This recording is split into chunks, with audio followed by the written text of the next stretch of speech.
भारत के अधिकांश लोग सो रहे थे, वो गहरी नींद में थे, तब भारत के गोल्डन बॉय नीरज चोपड़ा ने एक बार फिर इतिहास रचा।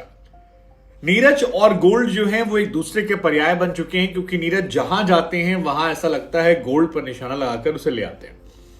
और भारतवासियों के लिए इस गोल्डन बॉय ने आधी रात को एक ऐसी खुशखबरी दी है जिससे जब सुबह अधिकांश लोग उठेंगे और देखेंगे तो उनके चेहरे पर एक मुस्कुराहट आएगी और कहेंगे यार चक दे इंडिया, यार कमाल है यार, ये लड़का मतलब ना ये कमाल है।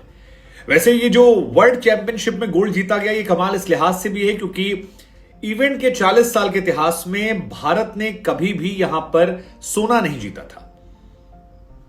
और नीरज चोपड़ा वो शख्स हैं, वो व्यक्ति हैं जिन्होंने आपको ओलंपिक में जिताया था और अब यहां पर आपको गोल्ड जिताया है। वैसे तो पाकिस्तान और इंडिया जो हैं वो एक दूसरे के साथ खड़े नहीं होते हैं, अक्सर एक दूसरे से लड़ते झगड़ते नजर आते हैं, लेकिन यह भी हैरान करने वाली बात है कि पाकिस्तान के नदीम और भारत के नीरज चोपड़ा एक दूसरे के अच्छे बडीज हैं। तारीफ नीरज चोपड़ा की जब हम कर रहे हैं तो तारीफ नदीम की भी करनी चाहिए, क्योंकि नदीम भी कह रहे थे कि वो अपने मुल्क के लोगों के चेहरे पर एक मुस्कुराहट देना चाहते थे और वो खुश हैं कि वो दे रहे हैं।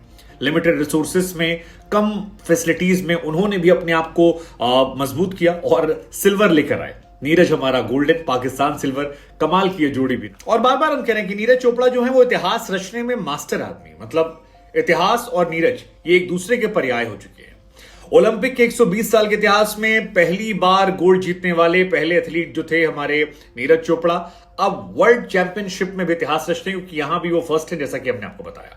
हम आपको बता दें कि जेवलिन थ्रो में नीरज चोपड़ा ने जब भाला फेंका तो वो 88 मीटर 0.17 समथिंग गिरा, जो हाईएस्ट था। और हर बार की तरह उनका जो वो ट्रेडमार्क स्टाइल है कि फेंका उसके बाद पीछे मोड़ ले और मुस्कुराहट भी, और पता था कि यार कर ली दुनिया मुट्ठी में, वो इन्होंने एक बार फिर करके दिखाया और तालियां जो है वो बज रही थी। अब क्योंकि 1983 से ये चैंपियनशिप लगातार हो रही है, लेकिन हम कभी वहां गोल्ड नहीं जीत पाते थे, लेकिन इस बार हमने करके जिता दिया। और थोड़ा सा पीछे हमारे पाकिस्तान के नदीम थे। नदीम नीरज चोपड़ा से काफी ज्यादा फ्रेंडली हैं, दोनों एक दूसरे को काफी इंस्पायर करते हैं। और 87.82 मीटर जो है वो बेस्ट एफर्ट नदीम का गया। पाकिस्तान भी खुश है, हिंदुस्तान भी खुश है, और ऐसे बहुत सारे कम मौके हैं जहां पर दोनों देश जो हैं एक साथ खुश नजर आते हैं। हमने एक वीडियो बनाई थी आपको कि अगर इंडिया और पाकिस्तान एक होते तो फिर क्या होता, तो ज्यादा कुछ नहीं होता। इसमें एक लाइन अगली बार ये भी ऐड कर देंगे कि तो वर्ल्ड चैंपियनशिप में हमारे दो मेडल होते, हमारा पहला मेडल गोल्ड होता, दूसरा मेडल हमारा सिल्वर होता। लेकिन ठीक है, हम अलग अलग भी तो क्या हुआ, साथ साथ तो खड़े रहे, कहीं तो खड़े रहे। ये उम्मीद तो दिखाई कि भाई हम भी साथ खड़े हो सकते हैं, हर जगह दुश्मनी लड़ाई झगड़ा करने की जरूरत नहीं है, एक दूसरे के लिए खुश हो सकते हैं। क्या हम आपको जानकारी के लिए बता दें कि वर्ल्ड एथलेटिक चैंपियनशिप में भारत का ये ओवरऑल तीसरा गोल्ड है। 3 में से 2 तो नीरज के हैं। पिछले सीजन में भी नीरज ने यहां पर सिल्वर जीता था, और 2003 में यानी तकरीबन 20 साल पहले अंजू बॉबी जॉर्ज ने एक बार मेडल जीता था, ब्रॉन्ज मेडल पेरिस में जीता था। इसके अलावा कहीं हमारा कोई मेडल नहीं रहा है। तो 3 में से 2 नीरज के नाम। और सडनली जेवलिन थ्रो जो है वो इंडिया के एक फेवरेट स्पोर्ट्स में आने लगा है, क्योंकि नीरज जहां भी जाते हैं वहां पर आपको एक मेडल दिए जाते हैं। और बड़ी बात यह कि नीरज की उम्र बहुत कम है, मतलब नीरज कितनी उम्र है यार, बच्चा है यार अभी।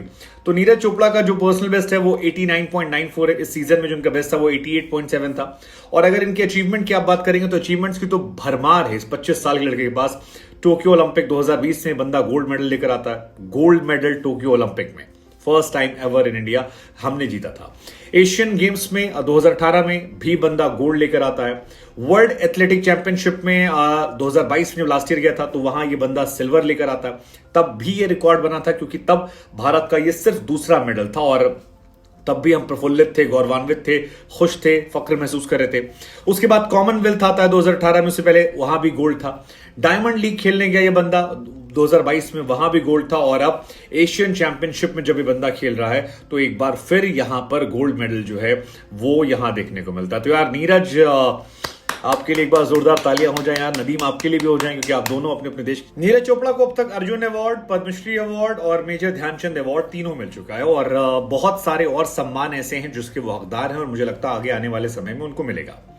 लेकिन अरशद नदीम जो है उन्होंने नीरज चोपड़ा को इस पूरे मैच में काफी कड़ी टक्कर दी। मतलब जो पहला राउंड था उसमें नीरज चोपड़ा का फाउल जाता है और अरशद नदीम जो है वो 74 मीटर फेंकते हैं, नीरज 12वें रैंक पर जाते हैं।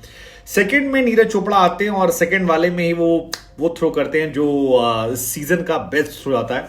88.12। हालांकि इंडिया से दो और खिलाड़ी हैं जो फिफ्थ और सिक्स रहे, जिसमें किशोर जेना थे, डीपी मनु थे। किशोर ने भी 82 पॉइंट फेंका। थर्ड में अर्शद का जो है वो बेस्ट जाता है और वो 87.82 फेंक देते हैं, जिसके बाद वो नंबर 2 पर आ जाते हैं और ये दोनों फिर मेंटेन रहता है। इसके बाद बहुत सारे अटेम्प्ट आते हैं, जैसे नीरज फोर्थ वाले में 87 मीटर फेंकते हैं। ये जो आपके अर्शद हैं ये भी 80s में जाते हैं। फिफ्थ वाले में फिर उसके बाद आता है, लेकिन कुल मिलाकर वो जो सेकंड वाला थ्रो था इनका वो बेस्ट जाता है और कोई नहीं दूर दूर तक वाला हिसाब किताब रह जाता है। नीरज ने यहां पर गोल्ड मेडल जीता, अर्शद सिल्वर जीत कर आते हैं। भारत के किशोर जीना जो है फिफ्थ पर और डी